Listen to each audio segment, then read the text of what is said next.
আজকে হচ্ছে সুজির গুড় পিঠে, আমার গোপাল সোনার ভোগ।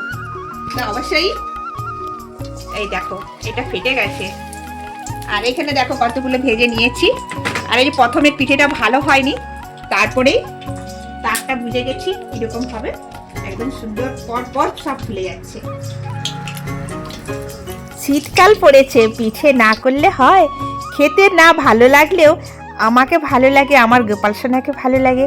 তবে তোমাদের দাদাভাই আমার ছেলে একদম কিন্তু পছন্দ করে না, তাও কিন্তু পিঠে বানাতে হয়, কারণ পিঠে বানালে মনটা ভালো লাগে। কি শীতের পিঠে, শীতকালেই কিন্তু পিঠেটা বেশি খেতে মন করে, তাই পিঠে বানাচ্ছি। তোমাদের বাড়িতে কি এরকম পিঠে হচ্ছে? অবশ্যই, যদি না হয়ে থাকে চলে এসো আমার গোপালের বাড়িতে। আমার গোপাল সোনার বাড়িতে অন্যের অভাব হবে না, আমার গোপাল সোনার বাড়িতে কোনো কিছুই অভাব হবে না।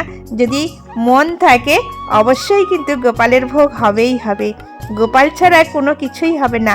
আর গোপালের ভোগ যেখানে হচ্ছে সেখানে কোনো কিছুই বাদ যাবে না, সব কিছুই পাবে।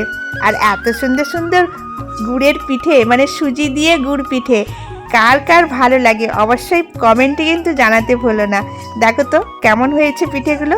হ্যাঁ, মন দিয়ে যেই জিনিসটা বানাবে সেই জিনিসটাই কিন্তু অমৃত হয়ে যায়। আর সত্যি পিঠেটা কিন্তু একদম অমৃত হয়েছিল, যেটা আমার বাড়িতে সবাই সেবা করেছে আমার গোপাল সোনার প্রসাদ, তো খুব খুব সুন্দর হয়েছে। আহা, তোমরা খাবে? তাড়াতাড়ি চলে এসো। রাধে রাধে।